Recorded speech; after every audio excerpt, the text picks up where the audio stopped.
O aproveitamento do biometano é hoje a alternativa que encontra maior retorno financeiro quando se trata de obter energia a partir do lixo. E a produção desse combustível já é uma realidade no Rio de Janeiro. O Rio em Foco está no ar.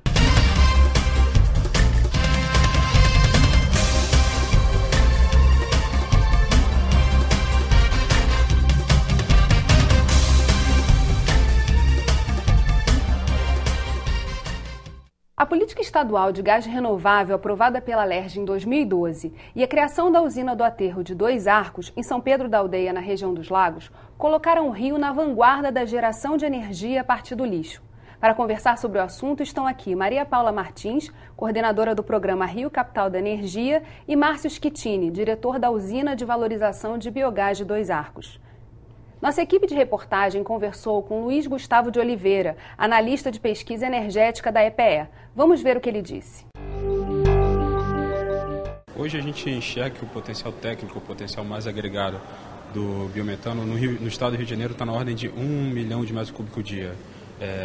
E ao contrário do que acontece na maioria do Brasil, esse potencial é a maior parte proveniente de resíduos urbanos do que de resíduos da agropecuária. No Brasil é um pouco o contrário.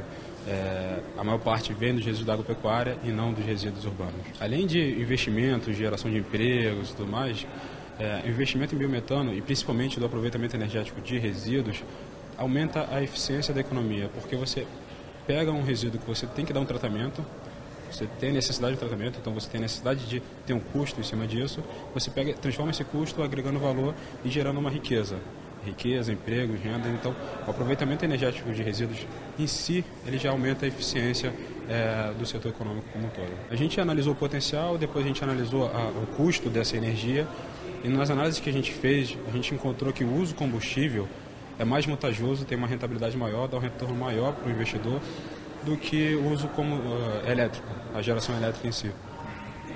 E por que isso? Porque hoje se paga mais pelo combustível do que pela eletricidade. Márcio, como acontece hoje a produção do biometano lá na usina de Dois Arcos? O projeto tem 1 ano e meio. Há 1 ano e meio a gente já captura todo o biogás produzido pelo aterro Dois Arcos. E há 4 meses a gente vem comissionando a usina visando o início do fornecimento comercial de biometano. O biogás que é coletado do aterro, ele passa por um processo de transformação, de limpeza, até ele se transformar no biometano, que é um combustível limpo, renovável e com uma pegada de carbono bem pequena. Inicialmente, a usina Dois Arcos ela vai fornecer biometano comprimido por carretas a um cliente industrial. Esse período de uso experimental do teste vai ser acompanhado pelas autoridades todas que estão acompanhando o processo de homologação desse combustível. Que é a ANP... A ANP, a Genersa, a própria EPE, a ABGás, a Biogás, os agentes interessados no desenvolvimento desse mercado. Uma vez que a gente tiver autorização da ANP para a injeção desse biometano produzido na usina no gasoduto de distribuição, a gente chega na fase final e planejada de comercialização desse produto, que era disponibilizá-lo à população que tem acesso à rede de distribuição de gás natural. Para usar tanto em casa quanto nos carros? Ou... Uma vez que o biometano entra na rede de distribuição, a gente, na verdade, nunca sabe exatamente onde aquela molécula saiu. Mas no Rio de Janeiro hoje o gás natural é usado no mercado residencial, muita gente cozinha com gás natural. A gente tem uma frota de veículos leves hoje, a maior do Brasil, em operação, então esse gás pode chegar num posto de GNV para as pessoas que usam, que têm gás no seu carro, tal qual essa molécula pode acabar num forno de uma indústria ou num cliente comercial. Então, é importante a gente lembrar que esse biometano ele vai ser diluído pelo gás natural, ele nunca vai chegar numa forma onde ele esteja sozinho. Ele está sempre misturado com gás natural que já está circulando pelo gasoduto. E que a lei que cria essa política, justamente, ela permite isso na medida que ela obriga a SEG a comprar esse gás, não é isso? Exatamente. A gente obriga a SEG a comprar e aí ela adiciona no gasoduto e mistura automaticamente. Ele se mistura com gás natural e chega numa forma bastante diluída. Então, o uso que ele vai ter como energético lá na ponta, ele vai estar misturado com o gás natural de hidrocarboneto. Agora, essa é uma experiência pioneira no estado do Rio de Janeiro, em relação ao país. É uma experiência pioneira no país todo, né? A gente tem... quando nós fizemos a política estadual do gás natural renovável, que a gente chama de gás natural renovável, uma licença poética aqui do governo do estado, mas na verdade, o biometano, nós fizemos sem ninguém no Brasil ter feito. A gente fez porque identificamos que o Rio de Janeiro tem uma produção grande de resíduos sólidos urbanos e que a gente precisa dar uma destinação que tenha retorno econômico, senão a gente não consegue atrair um agente de mercado que venha atuar nesse segmento. E no caso lá de São Pedro da Aldeia, esse aterro recebe lixo de outros municípios ali do entorno? São 8 municípios da região dos lagos que hoje destinam cerca de 700, 750 toneladas por dia de resíduo sólido urbano para o aterro. Lá no aterro, a decomposição, o bom trabalho que é feito pelo aterro faz com que crie um ambiente propício para a decomposição desse lixo, o que gera naturalmente um negócio chamado biogás, que a gente pega ele, captura o máximo que a gente consegue daquele processo, leva ele até uma planta de tratamento, onde ele é tratado e aí ele se transforma em biometano, que, como a Maria Paula falou, tem como principal característica o fato de que ele é absolutamente intercambiável com gás natural, ou seja, uma vez que ele entrou na rede de distribuição, ele vai ter o mesmo fim, o mesmo uso que os tantos milhões de metros cúbicos de gás natural que a gente tem acesso hoje. E a gente está falando de uma fonte alternativa de geração de energia, quer dizer, de uma possibilidade de a gente ampliar aí nossa matriz energética no momento que a gente está falando de crise, né?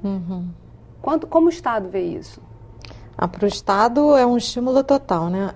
A gente tem que ampliar as nossas fontes para fontes mais renováveis. A matriz energética do estado do Rio de Janeiro, ela, diferentemente da brasileira, ela não é tão renovável assim. Só para você entender, no caso da energia elétrica, a matriz brasileira é 80% renovável, a matriz fluminense é 26% renovável. Então, é o oposto, né?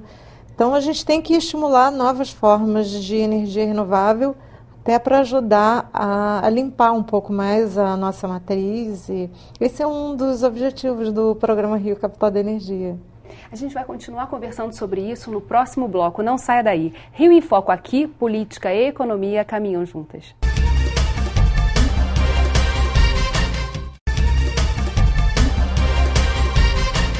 Nossos convidados de hoje são Maria Paula Martins e Márcio Schettini. O aterro de Dois Arcos, na região dos Lagos, é o primeiro empreendimento a produzir energia para a população local a partir do lixo. Essa iniciativa pode inspirar projetos em outras regiões pela política de consórcios intermunicipais. Nossa reportagem ouviu o deputado Carlos Mink. Vamos acompanhar. Os consórcios aumentam o volume e diminuem o custo. E ficam aterros sanitários melhores, podendo fazer mais coisas. Por exemplo, tratar o chorume, captar o metano, que é um gás do efeito estufa, e aproveitar o gás do lixo para gerar energia, que é sensacional. Você transforma poluição em energia renovável da biomassa. E mais, nós fizemos um novo decreto do ICMS verde, que já beneficiava os municípios que criavam parques, acabavam com os lixões, dizendo que aqueles municípios que transformarem o lixo em gás ganham mais recursos do ICMS verde. Como acontece lá na usina de Dois Arcos? São contratos individuais com os municípios ou eles funcionam nessa política de consórcio? O aterro Dois Arcos foi fundado em 2007, 2008, através da iniciativa de um empreendedor privado que viu a oportunidade de estabelecer um local de destinação adequada dos resíduos para os municípios da região. E pouco a pouco as prefeituras foram entendendo que o aterro Dois Arcos era uma solução, diferente dos lixões ou dos lugares inadequados. Eles têm que se adaptar a essa política nacional de resíduos sólidos também, né? Os municípios. E ao se adaptar, como a gente vê, existem iniciativas de aumento de ICMS verde, esse tipos de incentivos que, na verdade, fazem fazer sentido a iniciativa do prefeito de se adequar à política. Hoje o Aterro Dois Arcos recebe 750 toneladas de resíduo por dia, elas vêm de 8 prefeituras, essas prefeituras não estão consorciadas formalmente, mas elas têm no Aterro Dois Arcos uma solução de longo prazo. Agora, tem possibilidade de expandir, outros municípios aderirem a esse aterro, ou a capacidade está ok hoje? Essa é a expectativa que a gente tem, que todos os municípios da região dos lagos eventualmente encontrem no Aterro Dois Arcos uma solução de longo prazo, ambientalmente correta, que faça eles estarem enquadrados na Política Nacional de Resíduos Sólidos. E essa experiência lá da região dos lagos, é possível a gente criar escala ou fazer isso em outras regiões do estado? Claro que é possível. Onde ainda não há uma estruturação de diversos municípios, é bem tranquilo de ser feito. Aqui na região metropolitana do Rio é que tem uma solução um pouco diferente, né? Que está sendo buscada de uma forma diferente. Mas... Que é aí na Reduc? Não é Reduc, não. Porque se estuda a possibilidade de ter uma saída de transformar atrativa a geração da energia elétrica a partir do lixo. Então, para o Estado trabalhar as duas modalidades de energia a partir dos resíduos. E veja, a gente não é só resíduo sólido urbano. Pode ser resíduo animal, florestal, resíduo industrial, que cabe tanto a geração do gás natural renovável quanto da energia elétrica. Qual é a vida útil do aterro? Quanto tempo esse empreendimento vai funcionar, pelo menos ali na região dos lagos, em Dois Arcos? Existe um processo em curso hoje de licenciamento da expansão do aterro. A área onde o aterro está situado é uma área ampla, onde teria disponibilidade para, dentro da capacidade máxima do aterro, que são mais umas 300 toneladas por dia, o aterro ainda servir como destinação final por mais 20, 25 anos.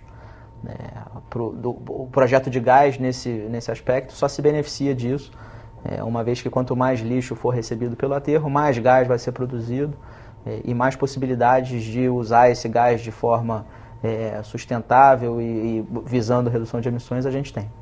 Lá em Gramacho foi a primeira experiência de produção de biogás, mas para uso direto na Reduc, não é isso? Exatamente. Queria que você falasse um pouquinho sobre essa experiência. Lá foi um contrato entre duas partes interessadas, né? Então, o que viabilizou a retirada do biogás de Gramacho foi o fato de ter um cliente de grande porte na outra ponta, no caso a Reduc. Que é uma experiência inteiramente diferente da que a gente está falando aqui, no caso da Dois Arcos. O que viabilizou a Dois Arcos foi o fato do governo do estado ter feito uma política estadual para esse tipo de gás, que a gente chama do gás natural renovável, e a gente criar uma obrigatoriedade das duas distribuidoras de gás adquirirem até 10% do gás que elas distribuem aqui no estado, excluído o gás das termoelétricas. Então, com isso, criou-se um mercado para que houvesse uma geração do biometano e potenciais clientes do outro lado, que são todos os clientes da SEG e da SEG Rio. A gente está falando de uma cadeia. A gente está falando de uma cadeia. Começo, meio e fim. É uma forma muito mais estruturada, melhor estruturada, assim, de ter um negócio onde tenha um grande número de beneficiários e não um contrato ponto a ponto, como foi o caso entre a Reduc e Gramacho. E aí você muda também a forma de pensar dos próprios prefeitos, tendo em vista os estímulos, a gente citou aqui o ICMS verde, mas também a possibilidade de geração de renda, de empregos, né? Quantas pessoas estão empregadas hoje lá na... A gente tem 5 funcionários diretos trabalhando na operação e a gente teve cerca de 70 funcionários diretos e indiretos trabalhando na fase de construção do empreendimento. É sempre o ganha-ganha, né? Tão importante para falar de negócios e da expansão disso. Até uma coisa curiosa, então, no dia que a gente inaugurou lá a planta, a gente a Dois Arcos com a nossa presença, né? A planta deles foi inaugurada e estavam todos os prefeitos da região E aí um deles comentou que vendo toda aquela a tecnologia, a inovação que vinha a partir de uma coisa que nenhum deles queria antes no seu município, que era o lixo, e ali tinha a usina gerando o biometano, e eles achavam que cada um queria que fosse no seu município, né? Então é uma mudança de cultura também. A gente vai continuar conversando, vamos fazer um rápido intervalo e voltamos já. Rio em Foco aqui, política e economia caminham juntas.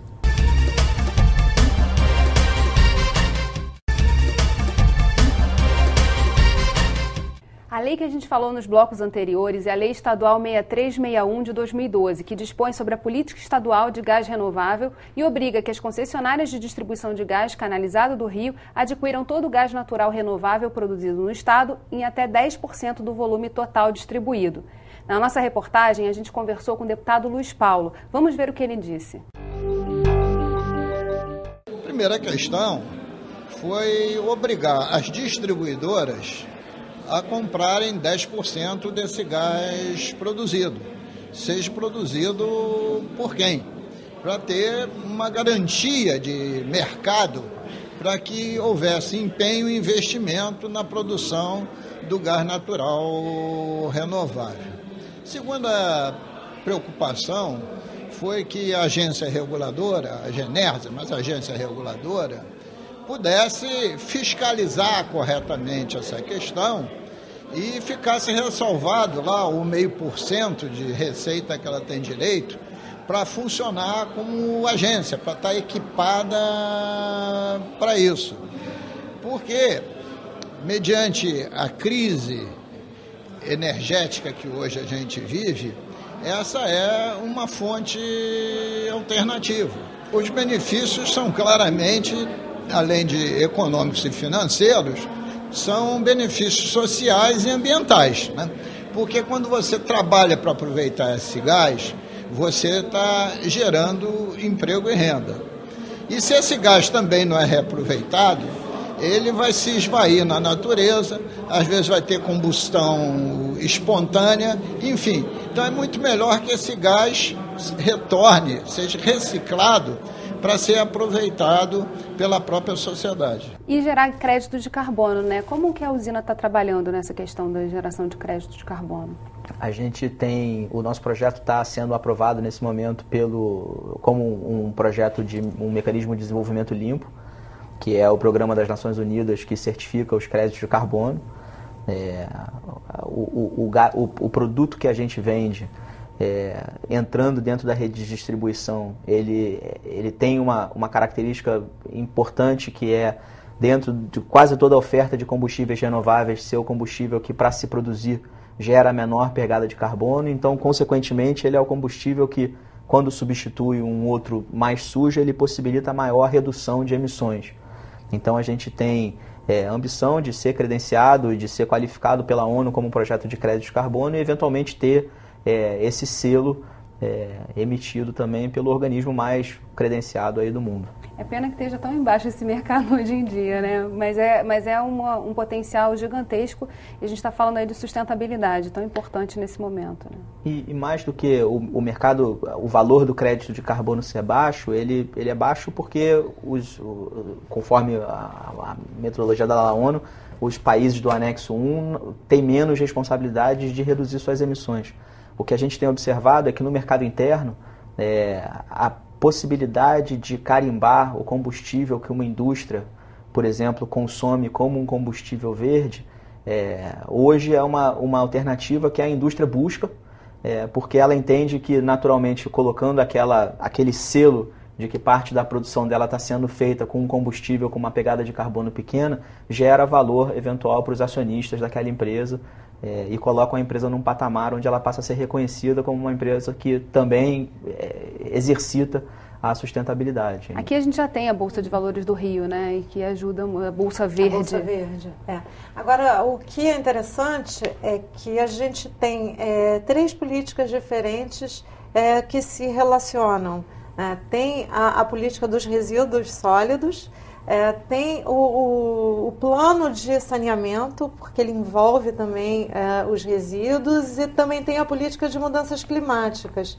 Então, em todas as três existem compromissos do Estado do Rio de Janeiro em reduzir emissões. E uma das formas de reduzir emissões, um dos compromissos que está lá bem escrito, é em aproveitamento dos resíduos sólidos urbanos para a geração de energia. Então, tem metas bastante audaciosas. Eu diria que a gente está ainda no início desse movimento e que a gente precisa ter novas iniciativas no Rio de Janeiro para que a gente atinja as metas que nós próprios nos imputamos, né? Nós sempre somos audaciosos nessas metas, né? É verdade. Tem que correr atrás para poder atingir. Agora, um ponto importante também de citar é a articulação do governo com a sociedade, com os empresários, para fazer com que isso aconteça de fato. O programa Rio Capital da Energia tem esse foco, né? Eu queria que a senhora falasse um pouquinho para os telespectadores que ainda não conhecem sobre como funciona e como as pessoas podem ter mais informações sobre essas iniciativas. O programa Rio Capital da Energia, ele foi concebido para buscar deixar a matriz energética do Rio de Janeiro mais sustentável. Então, ele tem 3 vertentes básicas, que são eficiência energética, inovação tecnológica e economia do baixo carbono. Por acaso, esse projeto da Dois Arcos, ele se enquadra nessas 3 vertentes. Existem alguns projetos que se enquadram apenas em uma. Então, nós recebemos projetos que tenham pelo menos uma dessas 3 vertentes e buscamos fazer com que eles progridam, vá adiante e sejam implantados. Alguns são de iniciativa exclusivamente privadas, outros têm estímulos do Estado, como no caso da política que a gente criou do gás natural renovável. E aí isso sensibiliza a iniciativa privada de que ali tem um negócio de retorno econômico, mas a gente precisou dar um incentivo. Outros são puramente da iniciativa privada, sem nenhuma interferência do Estado, e em alguns o Estado está à frente. Por exemplo, a gente tem um projeto totalmente verde lá na UFRJ, onde o Estado abriu mão do ICMS para que sejam adotadas lá alguns empreendimentos inovadores e verdes, né? E aí, puxando essa questão da participação das universidades, nesse projeto especificamente, como poderiam participar as universidades e também a sociedade civil organizada? A gente fala das instituições como as federações, né, de indústria e comércio, etc., e também o governo, né? Aí falando especificamente do Poder Legislativo. A gente está, nesse projeto do Dois Arcos, a gente está, na verdade, tendo a oportunidade de, ao propor a entrada desse combustível na rede de distribuição que atende a todos nós, a gente está tendo a oportunidade de, na verdade, criar um novo combustível que precisa, como todos os outros combustíveis, ser qualificado constantemente. E como esse assunto do biometano ainda é muito novo, há um espaço muito grande para que esses setores da sociedade se envolvam, ajudando a montar laboratórios, ajudando a qualificar funcionários que possam ter expertise para trabalhar com esse tipo de empreendimento. Então, esses são alguns exemplos de iniciativas que a gente ainda precisa, ou seja, a gente criou um combustível, junto com o Estado a gente criou um mercado. Agora, como todo mercado, ele precisa de suporte para que seja um mercado de qualidade. Que a gente espera que continue assim e cresça ainda mais. Infelizmente, nosso programa chegou ao fim. Obrigada, Maria Paula. Obrigada, Márcia. Obrigada a você que ficou com a gente até agora. O Rio em Foco quer saber a sua opinião. Escreve pra gente. Tem algum assunto que você queira ver discutido aqui? Envie sua sugestão para o e-mail forumdesenvolvimentorj@alerj.rj.gov.br. E se você gostou desse programa, pode assisti-lo novamente no site www.rioemfoco.rj.gov.br ou pelo www.tvalerj.tv. TV Alerj, o canal do povo fluminense. Até a próxima.